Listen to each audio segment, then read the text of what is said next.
Pada tahun 1940-an, di tengah perkampungan kumuh di Meksiko, kehidupan berjalan keras dan brutal. Kemiskinan merajalela, pemerintah korup, dan kesempatan hidup yang layak terasa seperti impian yang mustahil bagi banyak orang.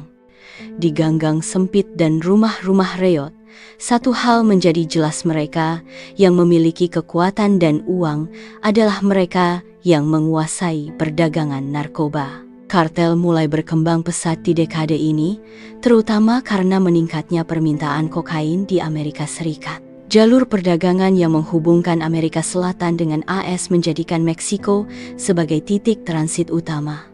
Pada awalnya, para penyelundup bekerja secara terpisah, tetapi seiring waktu, mereka mulai membentuk kelompok-kelompok terorganisir yang lebih besar dan lebih berbahaya. Lahirlah kartel narkoba. Di lingkungan miskin, anak-anak tumbuh dengan melihat bos kartel sebagai simbol kekuasaan dan kekayaan.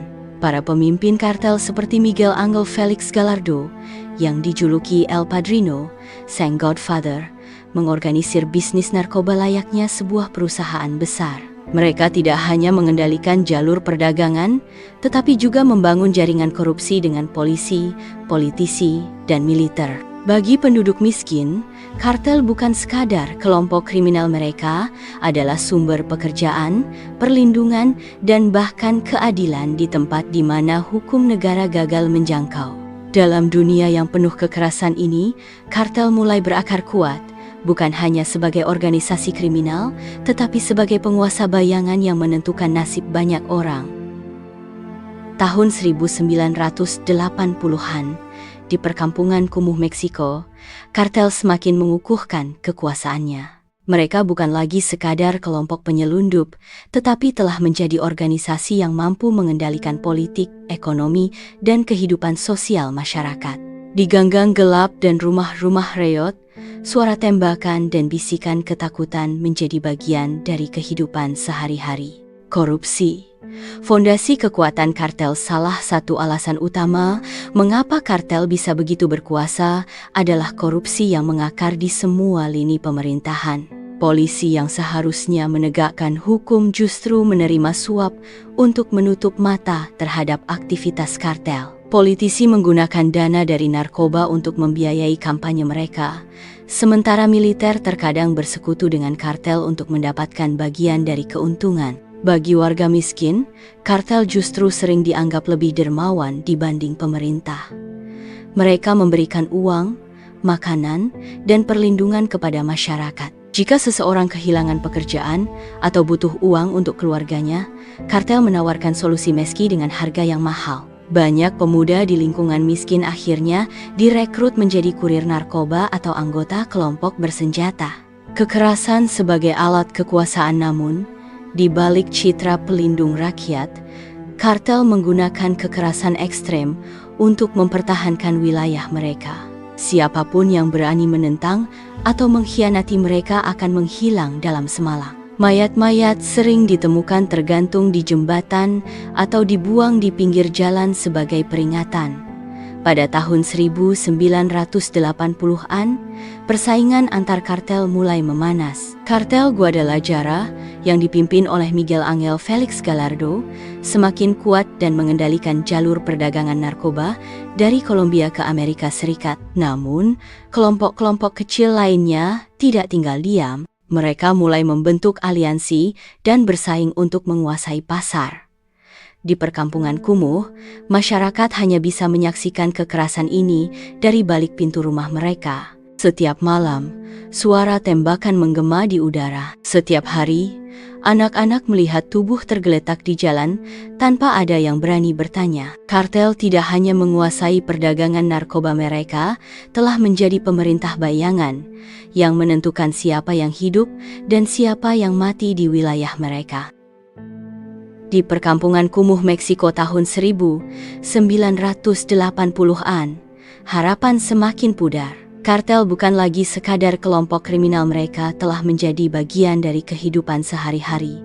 Mengatur siapa yang mendapat perlindungan, siapa yang bekerja, dan siapa yang harus menghilang. Masyarakat hidup dalam ketakutan, namun juga bergantung pada kartel untuk bertahan hidup. Hukum yang mati bagi penduduk miskin, pemerintah hanyalah bayangan yang tidak pernah benar-benar hadir. Polisi, yang seharusnya melindungi rakyat, justru lebih sering melindungi kepentingan kartel. Jika seseorang melapor ke pihak berwenang, keesokan harinya mereka bisa ditemukan tewas di jalanan atau, lebih buruk lagi, mereka menghilang tanpa jejak. Kartel membangun sistem hukum mereka sendiri. Jika seseorang mencuri atau berbuat masalah, bukan polisi yang turun tangan, melainkan orang-orang bersenjata dari kartel. Hukuman mereka brutal, pukulan, penyiksaan, atau eksekusi di depan umum sebagai peringatan bagi yang lain. Di wilayah yang mereka kuasai, hukum resmi telah mati, digantikan oleh kekerasan dan ketakutan. Bisnis kematian yang tak terhentikan. Pada akhir 1980-an, bisnis kartel semakin besar. Pasar narkoba di Amerika Serikat berkembang pesat, dan uang yang mengalir ke kartel mencapai miliaran dolar. Dengan kekayaan ini, mereka membeli senjata, menyuap pejabat, dan memperluas pengaruh mereka ke seluruh negeri. Di ganggang kumuh, anak-anak kecil yang dulu bermimpi menjadi dokter atau guru kini hanya melihat satu jalan menuju kekayaan bergabung dengan kartel. Pemuda-pemuda direkrut sebagai kurir narkoba atau pembunuh bayaran, dijanjikan uang dan status sosial yang tidak bisa mereka dapatkan dengan cara lain. Namun, kehidupan dalam kartel jarang berumur panjang. Mereka yang masuk biasanya tidak akan keluar hidup-hidup. Masa depan yang suram. Di tengah semua kekacauan ini, satu pertanyaan besar muncul. Apakah ini akan berakhir? Bagi banyak orang di perkampungan kumuh, jawabannya adalah tidak. Kartel telah menjadi bagian dari sistem, sesuatu yang tidak bisa dihancurkan hanya dengan operasi militer atau kebijakan pemerintah. Seiring waktu, kekuasaan kartel justru semakin berkembang, menandai awal dari era baru di mana kriminalitas dan politik saling bercampur, membentuk dunia yang penuh korupsi, ketakutan, dan kekerasan. Di ganggang gelap Meksiko, suara tembakan masih terus terdengar. Dan bagi mereka yang hidup di dalamnya, pilihan hanya ada dua, ikut atau mati. Di perkampungan kumuh Meksiko tahun 1980-an, kehidupan semakin dikendalikan oleh kartel. Kekerasan telah menjadi rutinitas, ketakutan telah menjadi bagian dari keseharian, dan bagi banyak orang, harapan untuk hidup lebih baik telah mati. Generasi baru tumbuh di lingkungan yang mengajarkan bahwa kekuasaan hanya bisa diperoleh melalui senjata, uang, dan ketakutan. Anak-anak yang dilahirkan untuk kartel, bocah-bocah yang dulu bermain bola di jalanan kini belajar cara menyembunyikan paket narkoba atau merakit senjata rakitan. Anak-anak direkrut sejak dini, diajari untuk patuh tanpa bertanya, dan dibentuk menjadi prajurit kecil dalam bisnis kematian. Seorang remaja berusia 13 tahun mungkin sudah menjadi kurir narkoba. Pada usia 16, dia bisa menjadi algojo.